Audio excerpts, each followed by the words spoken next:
Hello বন্ধুরা, আজকে আমার আলোচ্য বিষয় সংকীর্ণ অর্থে শিক্ষা কি। চলো শুরু করা যাক।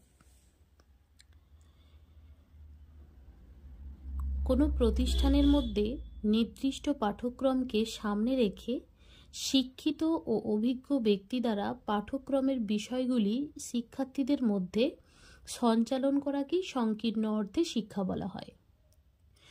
সংকীর্ণ অর্থে শিক্ষার কিছু বৈশিষ্ট্য বর্তমান রয়েছে, যেমন জ্ঞান বৃদ্ধি।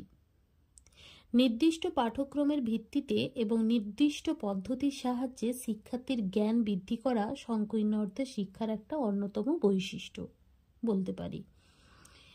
আবার ডিগ্রি লাভ। শিক্ষা হলো ডিগ্রি বা শংসাপত্র লাভের একটি উপায়। নির্দিষ্ট সময় ধরে পূর্ব নির্দিষ্ট পাঠ্যক্রমের ভিত্তিতে পঠন পাঠন করে শিক্ষার্থী যে জ্ঞান আয়ত্ত করে তা পরীক্ষার দ্বারা যাচাই করা হয় এবং তার ভিত্তিতে তাকে ডিগ্রি বা শংসাপত্র দেয়া হয়ে থাকে।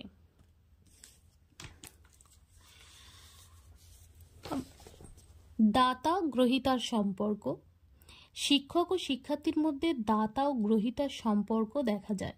শিক্ষক দাতা হিসেবে জ্ঞান দান করেন এবং শিক্ষার্থী তা গ্রহণ করে থাকে। চতুর্থ একটি বৈশিষ্ট্য, শিক্ষার্থীর চাহিদা ও সামর্থ্যকে উপেক্ষা। শিক্ষার্থীর চাহিদা, সামর্থ্য, পছন্দ অপছন্দকে গুরুত্ব দেওয়া হয় না সংকীর্ণ অর্থে শিক্ষায়। অপরিবর্তনীয় ও গতিহীন প্রক্রিয়া। শিক্ষা একটি অপরিবর্তনীয় ও গতিহীন একটি প্রক্রিয়া সংকীর্ণ অর্থে শিক্ষা। এর মূল উদ্দেশ্য হলো কোনো বিষয়ে অভিজ্ঞতা ও জ্ঞান অর্জনে সাহায্য করা।